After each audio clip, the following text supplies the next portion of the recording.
The biting wind whipped across the airfield, carrying with it the scent of rain and the distant rumble of unseen aircraft. Eleanor Vance, her hands red from the cold and the harsh cleaning solutions, pushed a heavy bucket of soapy water towards the corner of the Nissen hut. It was late afternoon at RAF Hawking, and most of the airmen were either on duty or seeking a brief respite in the mess hall. Eleanor, a volunteer with the Women's Auxiliary Air Force, WAAF, found a quiet satisfaction in the order she brought to the otherwise chaotic barracks. Dust motes danced in the faint light filtering through the small windows as she wiped down a row of neatly made beds. The air still held the lingering aroma of cigarette smoke and the faint metallic tang of aviation fuel. It was a familiar scent, the backdrop to her wartime existence. She hummed a popular tune under her breath, a small act of defiance against the ever-present anxiety that clung to the edges of everyone's thoughts. She moved into the officers' quarters, a slightly more private section of the hut. The atmosphere here was different, a little more tense, perhaps reflecting the weight of responsibility carried by the pilots and their commanding officers. As she quietly tidied a small table cluttered with maps and charts, she heard voices from the adjacent room, the door slightly ajar. She didn't mean to eavesdrop, but a particular phrase snagged her attention, freezing her midwipe. "Tonight, we betray the captain." The words were spoken low, conspiratorially, and sent a shiver down her spine that had nothing to do with the cold. She held her breath, straining to hear more, but the conversation dropped to an indistinguishable murmur. Betrayal of Captain Davies. Captain Davies, with his quiet authority and reassuring smile, the man who always had a kind word for the WAAFs. The thought was instantly unsettling. Eleanor's mind raced. Who had spoken those words? And what did they mean? Her heart hammered against her ribs. She was just a cleaner, a small cog in the vast machinery of war. What could she possibly do with such dangerous knowledge? Fear warred with a sense of duty, a deep-seated belief in doing what was right. As she finished her work, the weight of what she had overheard pressed down on her. The familiar surroundings of the barracks now seemed menacing, filled with unseen threats. She had a decision to make, one that could have grave consequences, not only for Captain Davies, but perhaps for the entire base. Please subscribe to the channel to follow Eleanor's perilous journey as she grapples with this dangerous secret in the next chapter. The mess hall was a cacophony of clattering cutlery, raised voices, and the constant background hum of wartime activity. Eleanor moved through the crowded room, her tray clutched tightly in her trembling hands. Every face seemed suspicious, every hushed conversation potentially connected to the words she had overheard. She scanned the room, trying to identify the voices she had heard, but in the throng of uniformed men, they all seemed the same. She found a quiet corner and sat down, her appetite completely gone. The uneaten food on her plate seemed to mock her anxiety. Could she have misheard? Played tricks on herself in the quiet solitude of the barracks? She replayed the moment in her mind, the low, deliberate tone, the chilling finality of the statement. "Tonight, we betray the captain." There was no mistaking it. Her thoughts turned to Captain Davies. He was a fair man, respected by his squadron. Why would anyone want to betray him? And what did betray even entail in this context? Was it something minor, a breach of protocol, or something far more sinister? Something that could jeopardize lives and the war effort. Driven by a growing sense of urgency, Eleanor knew she couldn't simply ignore what she had heard.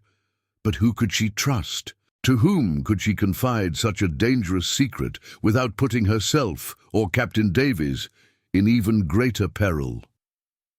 The base was a tight-knit community, but war bred suspicion, and loyalty could be a fragile thing. She considered speaking to Sergeant Miller, a stern but fair woman who oversaw the WAAFs. But what if Sergeant Miller dismissed her concerns as the fanciful imaginings of an overworked volunteer? What if the conspirators were among the senior ranks? The possibilities were terrifying. Throughout the evening, Eleanor kept her eyes and ears open, trying to glean any further information. She paid close attention to the interactions between the officers, searching for subtle signs, a fleeting glance, a hushed word.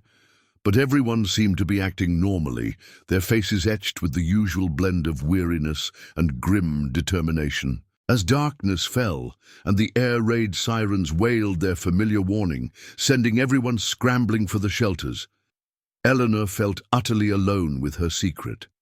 The thunder of distant explosions seemed to echo the turmoil in her heart. She knew she had to act, but the path ahead was shrouded in uncertainty and danger. The following morning dawned grey and overcast, mirroring Eleanor's mood. Sleep had offered little respite, her dreams filled with shadowy figures and whispered threats. The weight of her secret felt heavier than ever. Determined to gather more information, Eleanor resolved to be more observant, to pay attention to the routines and interactions of the officers. She went about her duties, her eyes constantly scanning, her ears straining to catch any stray words. Later that morning, she was cleaning the officers' mess when she noticed a heated but hushed discussion between two pilots, Flight Lieutenant Harris and Squadron Leader Jenkins. She paused her work, pretending to dust a nearby cabinet, trying to appear inconspicuous.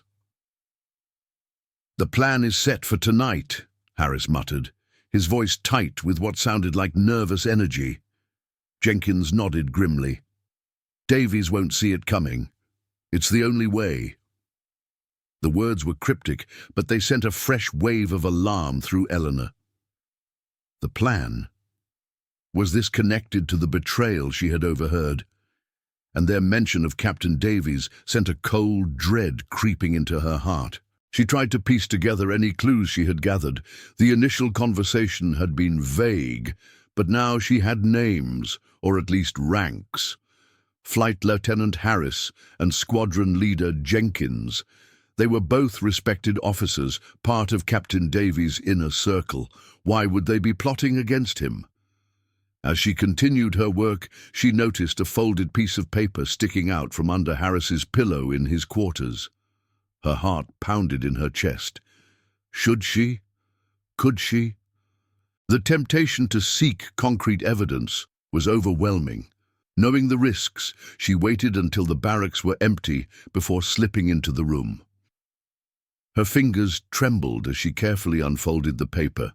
It was a hastily drawn map of the airfield, with several key locations marked and a time scrawled at the bottom. 23 Quack. Beneath the map was a short, almost chilling note. "The signal will be 3 flares. Ensure the target is clear." Eleanor's blood ran cold.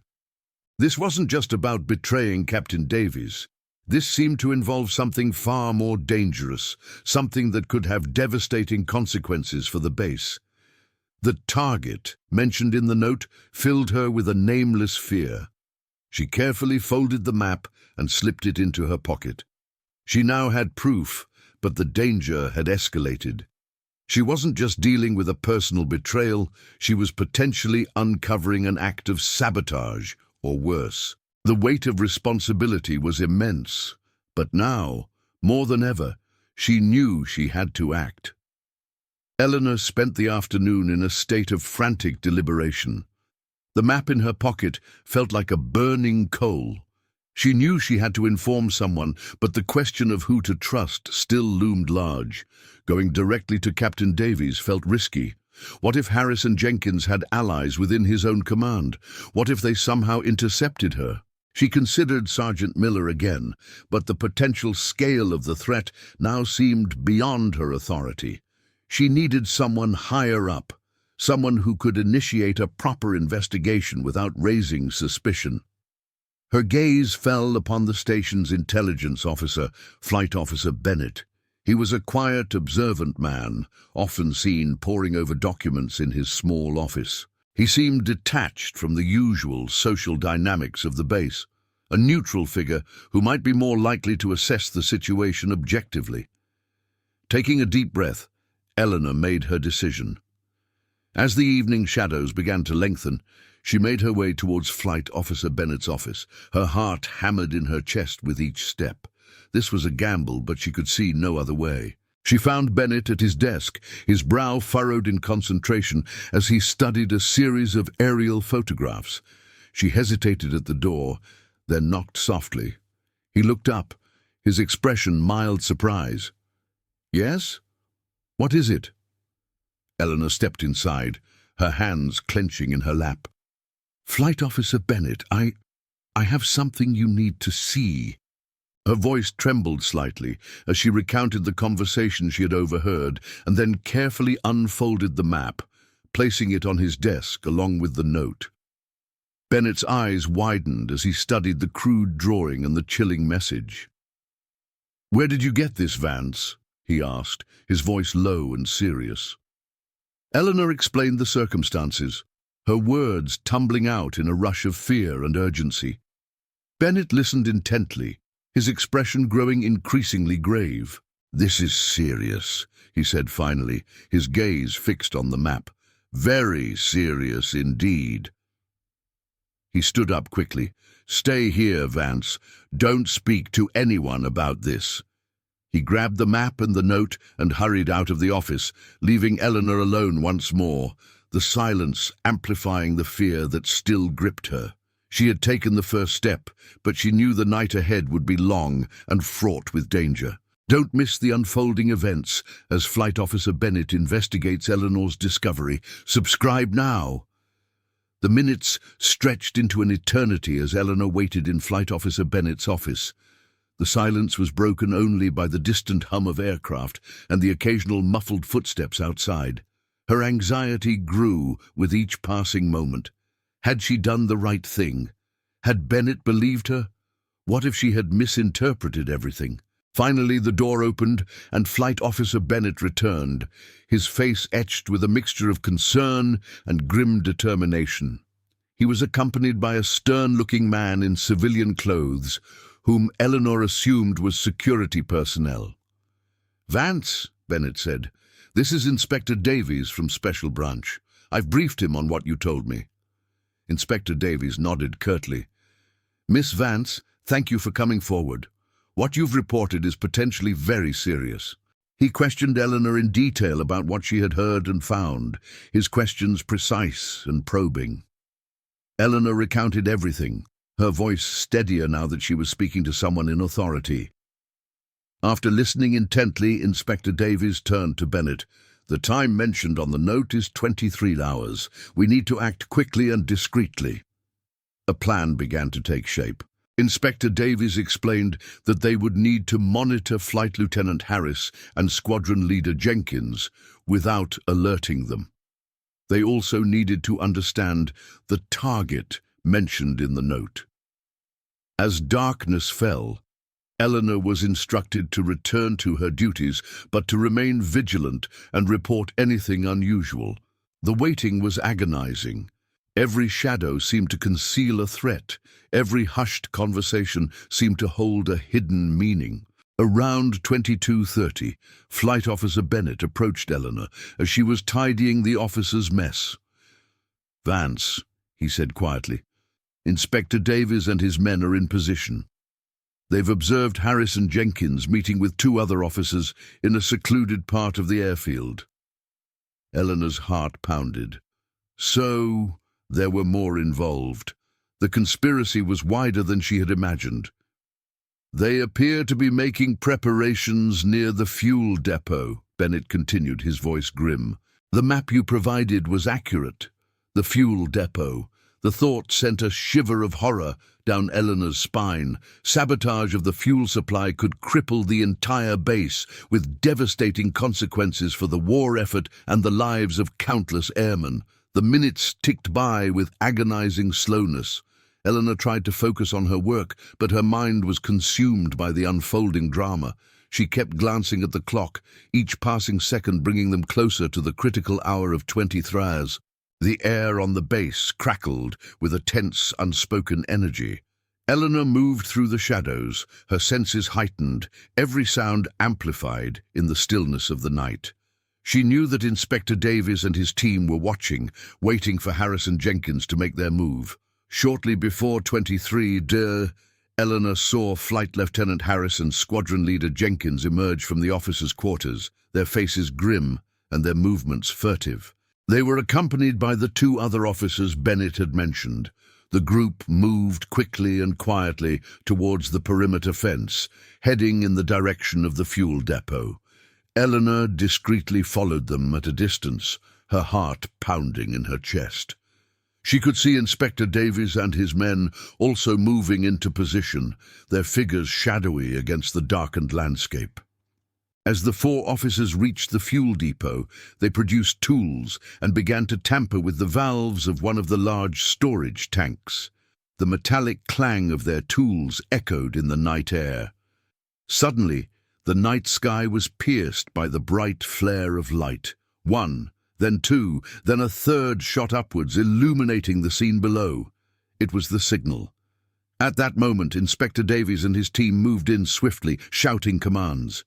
Harrison Jenkins, caught in the act, froze in disbelief before attempting to flee. A brief scuffle ensued, but the saboteurs were quickly apprehended. The other two officers surrendered without resistance. Eleanor watched from the shadows, a wave of relief washing over her, mixed with a lingering sense of fear. It was over. The betrayal had been thwarted.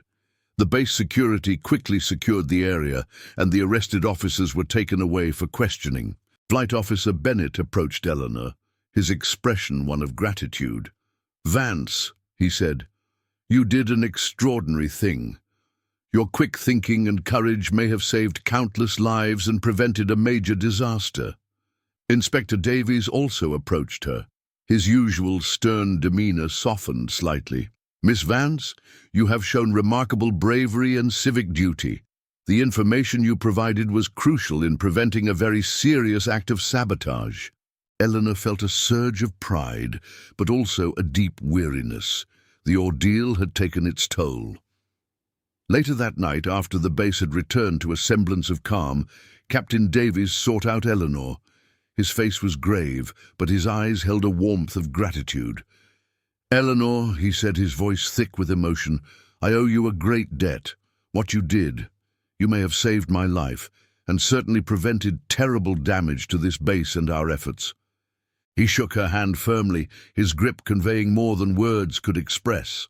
Eleanor simply nodded, feeling a profound sense of relief that the danger had passed.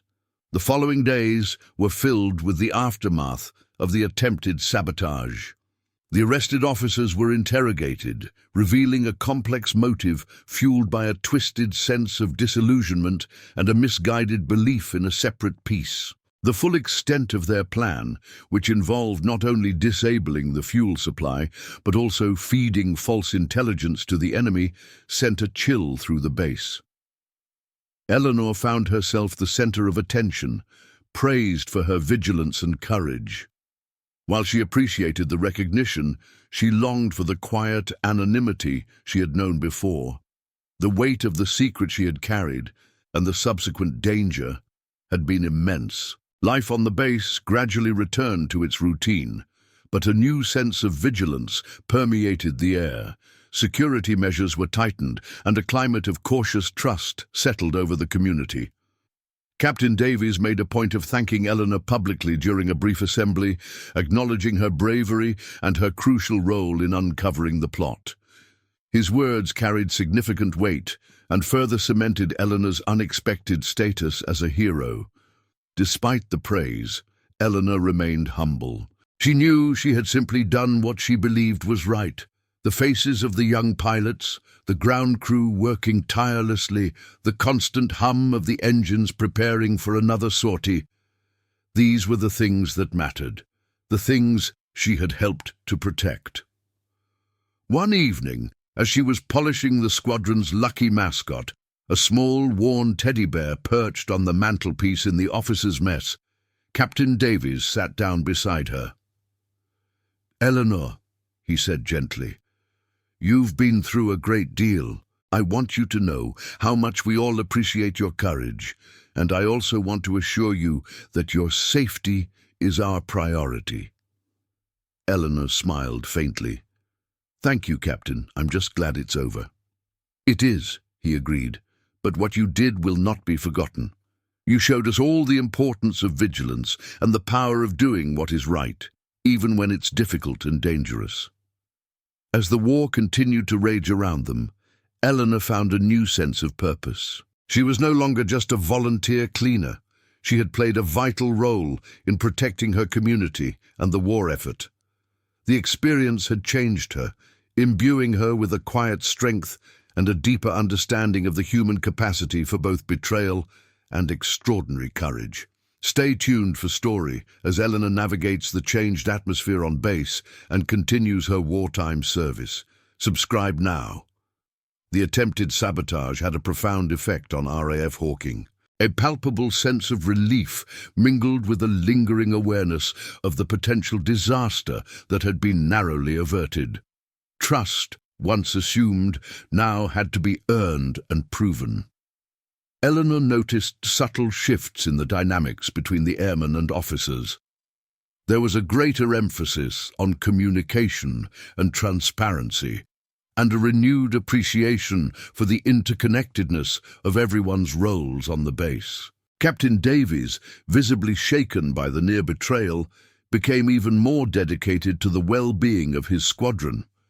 He held regular briefings, emphasizing the importance of unity and vigilance. He also made sure to acknowledge Eleanor's bravery whenever the opportunity arose, often citing her actions as an example of selfless dedication.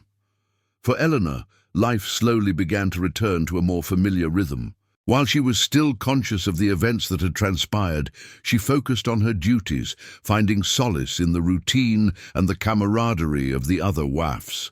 They had been a constant source of support throughout the ordeal, offering quiet words of encouragement and admiration. One afternoon, Sergeant Miller approached Eleanor with a thoughtful expression. "Vance," she said, "the captain has recommended you for a commendation for your actions. It's a testament to your bravery and your quick thinking."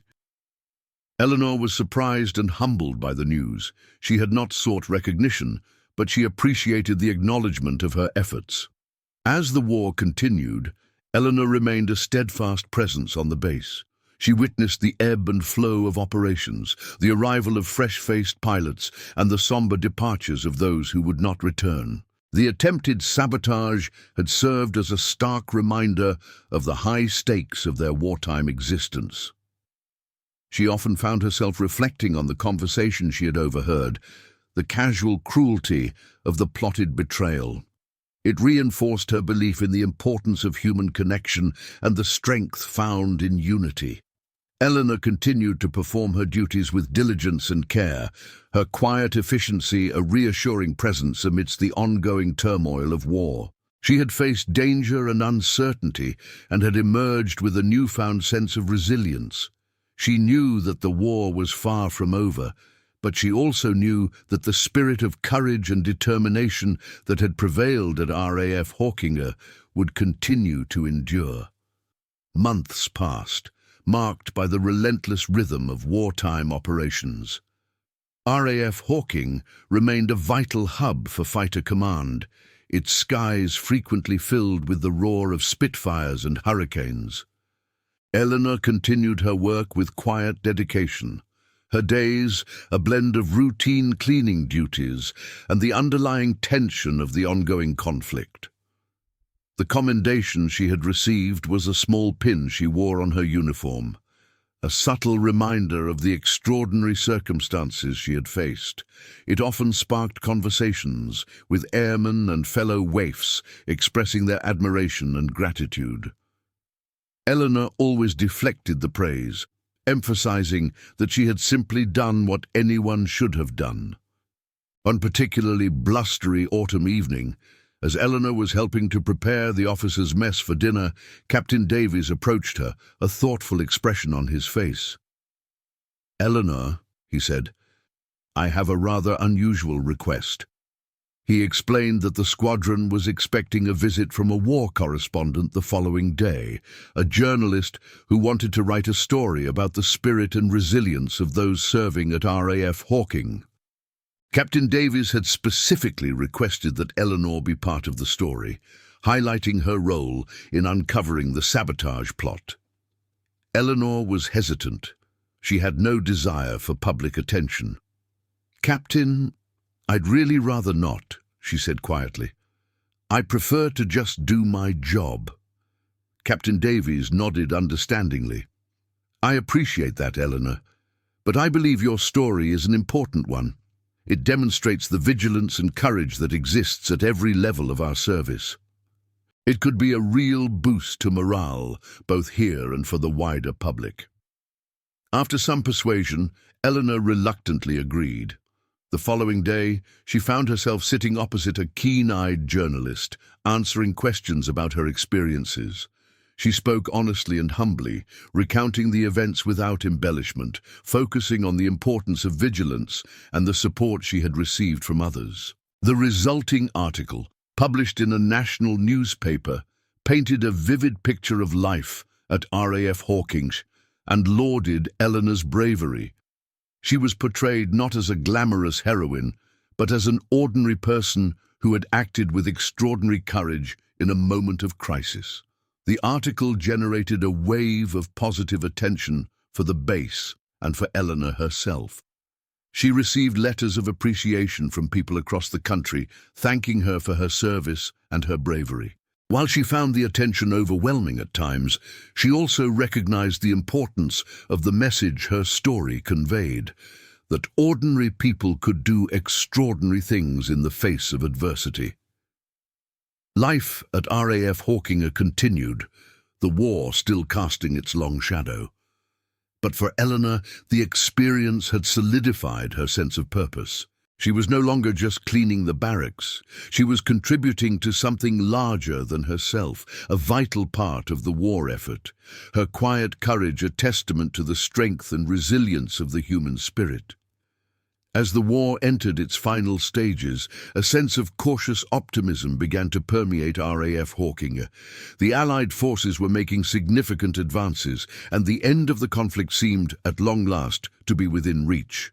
Eleanor, like everyone else on the base, felt the weight of years of wartime stress gradually begin to lift. The constant anxiety, the ever-present threat of danger, seemed to recede slightly with each positive report from the front lines. Life on the base continued, but there was a noticeable shift in atmosphere. Conversations were less focused on immediate threats and more on hopes for the future. Airmen spoke of returning home, of families they longed to see, of lives they hoped to rebuild. Eleanor found herself contemplating her own future. She had volunteered for the WAAF at a time of great national peril, putting her own life on hold to contribute to the war effort. Now, with the prospect of peace on the horizon, she began to consider what lay ahead. One sunny afternoon, Captain Davies approached Eleanor as she was tending the small flower garden outside the officers' mess, a small patch of colour amidst the utilitarian landscape of the base. "Eleanor," he said, his tone reflective, "the end is in sight. It won't be long now." Eleanor smiled. "It's hard to believe, Captain.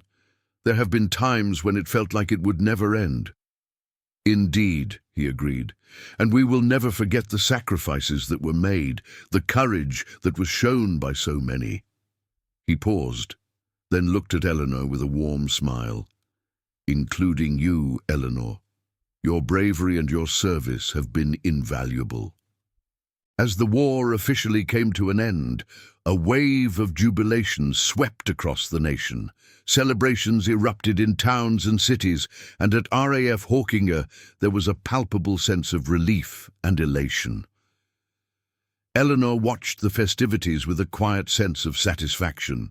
She had played her part, faced danger, and contributed to the victory. The experience had been transformative, forging within her a strength and resilience she never knew she possessed. In the weeks and months that followed, the base gradually began to demobilize. Airmen and WAAFs prepared to return to their civilian lives. carrying with them the memories and lessons of the war. Eleanor said her goodbyes to the friends she had made, the camaraderie forged in the shared experience of wartime service, creating bonds that would last a lifetime. As she prepared to leave RAF Hawkinge for the final time, she paused and looked back at the familiar buildings, the runways that had witnessed so much activity, the small garden she had tended. It had been a time of great challenge and sacrifice, but also a time of courage, resilience, and unexpected heroism. Eleanor Vance, the volunteer cleaner who had overheard a dangerous secret, stepped out into the dawn of a new era, forever changed by her wartime experiences, her quiet bravery, a testament to the extraordinary spirit that can be found in ordinary people during times of great crisis. Thank you for watching Eleanor's story. We hope you enjoyed this journey of courage and resilience during World War II. Please subscribe to the channel for more compelling stories.